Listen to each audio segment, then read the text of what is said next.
নমস্কার বন্ধুরা, আশা করি সবাই খুব ভালো আছেন। টুম্পাস কিচেন অ্যান্ড মিনি ব্লগসে প্রথমেই আমার পুরাতন বন্ধুদের জানাই অনেক অনেক ধন্যবাদ এবং নতুন বন্ধুদের আমার চ্যানেলে পক্ষ থেকে স্বাগত। বন্ধুরা, আমার চ্যানেলটিকে সাবস্ক্রাইব করে আমার পাশে থাকবেন এবং পাশে থাকা বেল আইকনটি প্রেস করে দেবেন যেন নতুন ভিডিও ছাড়ার সাথে সাথে আপনাদের কাছে চলে যায়। আজ আমি মুগ ডাল এবং গোল আলু দিয়ে একটি রেসিপি আপনাদের সাথে তৈরি করে দেখাবো। অনেকেই মুগ ডাল খেয়ে থাকেন, কিন্তু একবার এভাবে খেয়ে দেখবেন, খেতে কিন্তু খুবই ভালো হয় এবং বাসার সবাই খেতে খুব পছন্দ করবে। আলু দিয়ে মুগ ডালের এই রেসিপি দেখার জন্য অবশ্যই লাইক দিয়ে দেখা কন্টিনিউ করবেন। এই রেসিপিটা তৈরি করা খুবই সহজ এবং খুবই তাড়াতাড়ি হয়ে যায়। মুগ ডাল এবং গোল আলুর এই রেসিপি তৈরি করার জন্য আমি এখানে মুগ ডাল এবং গোল আলু নিয়ে নিয়েছি। মুগ ডালটা ভাজাই আছে, আমি আগে থেকেই মুগ ডাল ভেজে রাখি, তাহলে নষ্ট হয় না। এখন বর্ষার সময়, এই জন্য আমি আগে থেকেই মুগ ডালগুলো ভেজে রাখি এবং গোল আলুটা টুকরো করে কেটে নেব। মুগ ডাল এবং গোল আলুর এই রেসিপি তৈরির জন্য কড়াইতে আমি প্রথমেই তেল দিয়ে দিয়েছি। এখন এখানে দিয়ে দেব গোটা জিরে। আমি প্রথমেই ফোড়নটা দিয়ে নিচ্ছি। ফোড়নটা যখনই হয়ে যাবে তখন এখানে দিয়ে দেব কেটে রাখা কিছু পেঁয়াজ। আপনারা চাইলে এখানে শুকনো লঙ্কা ফোড়নে দিতে পারেন, খুব সুন্দর একটা ফ্লেভার আসবে, কিন্তু আমি দেইনি কারণ দিলে একটু ঝাল হয়ে যেতে পারে, এজন্য। পেঁয়াজ কুচিটা দিয়ে আমি খুব ভালোভাবে ভেজে নেব। বন্ধুরা, কে এভাবে মুগ ডাল তৈরি করে খেয়ে থাকেন অবশ্যই কমেন্ট করে জানাতে ভুলবেন না। আমি একটু পেঁয়াজটা বেশ ভালোভাবে ভেজে নেব যেন পেঁয়াজের কাঁচা গন্ধ না থাকে। বন্ধুরা, আমি খুবই স্বাস্থ্যসম্মতভাবে কম তেলে এই রান্নাটা করছি। আপনারাও কম তেলে রান্না করার চেষ্টা করবেন, কারণ খুব বেশি তেল খাওয়া কিন্তু স্বাস্থ্যের জন্য ভালো না। আমি পেঁয়াজ ভাজার সময় এখানে কোনো রকম হলুদ লবণ কোনো কিছুই ব্যবহার করছি না, আপনারা চাইলে দিতে পারেন।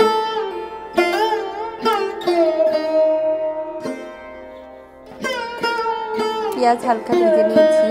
এখন আমি এখানে দিয়ে দেব কেটে টুকরো করে রাখা আলু। আমি এখানে একটু ছোট করে আলু কেটে নিয়েছি, আপনারা চাইলে একটু বড় করে আলু কেটে নিতে পারেন। আমি এখানে ছোট করে কেটে নিয়েছি যেন তাড়াতাড়ি সেদ্ধ হয়ে যায় এবং আমার রান্নাটাও যেন তাড়াতাড়ি কমপ্লিট হয়ে যায়, এজন্য। এখন এখানে দিয়ে দিচ্ছি স্বাদ মতো লবণ। আমি এখানে লবণ একবারেই ব্যবহার করছি, পরবর্তীতে আমি কোনো রকম লবণ ব্যবহার করবো না, এজন্য। এবং দিয়ে দিচ্ছি পরিমাণ মতো হলুদ গুঁড়া। আমি হলুদ গুঁড়া একবারে ব্যবহার করছি, পরবর্তীতে আর এখানে হলুদ লবণ কোনো কিছুই ব্যবহার করব না। বন্ধুরা, আমি এই রান্নাটা খুবই কম মশলা ব্যবহার করছি, এখানে অন্য কোনো মশলা আমি আর দেব না। হলুদ লবণ এবং পেঁয়াজ দিয়ে আলুটা খুব ভালোভাবে কষিয়ে নেব এবং ভেজে নেব। আলুটা একটু ভালোভাবে ভেজে নেব যেন আলুর কোনো কাঁচা গন্ধ না থাকে। এই রান্নায় যদি আলুর কাঁচা গন্ধ বের হয় তাহলে কিন্তু খেতে ভালো লাগবে না, এই জন্য আলুটা আমি খুব ভালোভাবে ভেজে নেব। ভাজার জন্য আমি এখানে আলুটা একটু ঢাকা দিয়ে দেবো, তাহলে তাড়াতাড়ি সেদ্ধ হয়ে যাবে এবং আমার রান্নাটাও তাড়াতাড়ি হয়ে যাবে। বন্ধুরা, আমি মুগ ডালটা আলাদাভাবে সেদ্ধ করে নিচ্ছি, আপনারা চাইলে একসাথে এভাবেও দিতে পারেন। যেহেতু আমি রান্নাটা একটু তাড়াতাড়ি করব, এজন্য আমি প্রেসার কুকারে মুগ ডালটা সেদ্ধ করে নিয়েছি। বন্ধুরা, আমি এবার ঢাকনাটা উঠিয়ে নিলাম। আলুটা কিন্তু অনেকটাই সেদ্ধ হয়ে গেছে, এখন আমি একটু ভালোভাবে ভেজে নেব।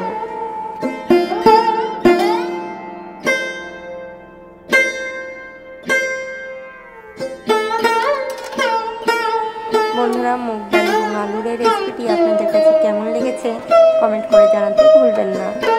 দেখুন, আলুটা কিন্তু অনেকটাই সেদ্ধ হয়ে গেছে।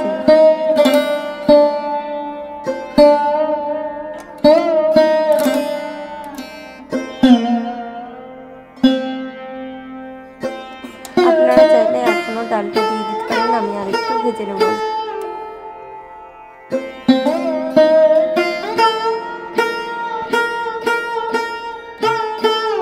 দেখুন বন্ধুরা, আলুটা ভেজে নিয়েছি, এখন সেদ্ধ করা মুগ ডালটা দিয়ে দিচ্ছি। আমি ডাল যখন সেদ্ধ করেছি তখন কিন্তু হলুদ ব্যবহার করিনি। দেখুন বন্ধুরা, ডালটা দিয়ে দিলাম। আমি এখানে আরও কিছুটা জল দিয়ে দেবো, কারণ এই মুগ ডালটা যদি একটু জাল করা হয় তাহলে খেতে খুব টেস্টি হয়।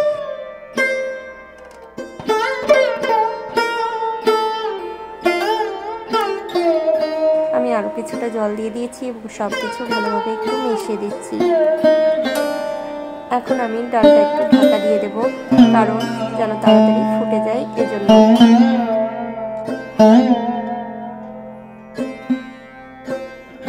ডাল ঢাকা দেওয়ার কারণে ডালটা কিন্তু তাড়াতাড়ি ফুটে গিয়েছে। দেখুন বন্ধুরা, ডালটা কিন্তু ভালোভাবে ফুটে গিয়েছে। এখন কিছুটা সময় আমি জাল করে নেব, কারণ আপনারা সবাই জানেন মুগ ডালে একটু জাল যদি বেশি হয়, বেশি ফোটানো হয়, তাহলে কিন্তু ডালটা খেতে খুব ভালো লাগে। এজন্য আমি ডালটা একটু ভালোভাবে ফুটিয়ে নেব, তাহলে খেতে খুব ভালো লাগবে। আলু কিন্তু পুরোপুরি সেদ্ধ হয়ে গেছে। এভাবে আমি কিছুক্ষণ ফুটিয়ে নিলে ডালটা কিন্তু হয়ে যাবে। রেসিপিটি ভালো লাগলে অবশ্যই চ্যানেলটা সাবস্ক্রাইব করে আমার পাশে থাকবেন এবং লাইক, কমেন্ট, শেয়ার করতে ভুলবেন না।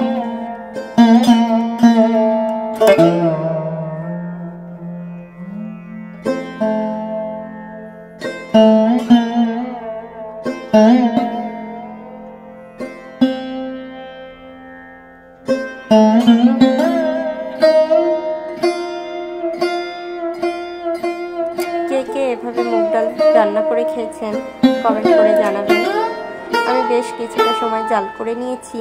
এখন এখানে দিয়ে দেব কিছুটা গরম মশলা গুঁড়া। আপনারা চাইলে প্রথমেও গোটা গরম মশলা দিতে পারেন, তবে আমি এখন কিছুটা পরিমাণ গরম মশলা গুঁড়া ব্যবহার করছি এবং এখানে দিয়ে দেব কিছু কাঁচামরিচ। আপনারা মরিচটা চাইলে আগেও ব্যবহার করতে পারেন, আমি পরবর্তীতে ব্যবহার করছি যেন ডালে ঝালটা কম হয় এজন্য। এখন একটু নাড়াচাড়া করে দেবো এবং 2 মিনিট মতো ফুটিয়ে নেব, তাহলে ডালটা একদম রেডি হয়ে যাবে।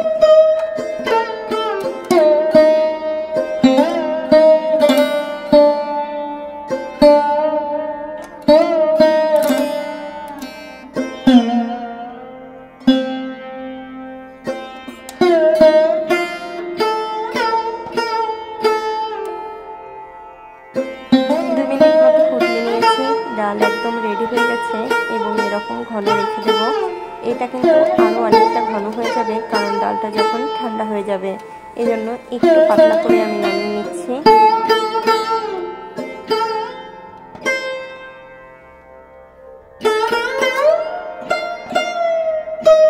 দেখুন বন্ধুরা, নামিয়ে নিয়েছি। খুব সুন্দর কালার এসেছে এই ডাল রান্নার। রেসিপিটি ভালো লাগলে অবশ্যই আমার চ্যানেলটি সাবস্ক্রাইব করে আমার পাশে থাকবেন। সম্পূর্ণ ভিডিওটি দেখার জন্য সকল বন্ধুকে জানাই অসংখ্য ধন্যবাদ। বন্ধুরা, আপনারা সবাই আমার পাশে থাকবেন, তাহলেই আমি ভালোভাবে সামনে আগাতে পারবো। নমস্কার।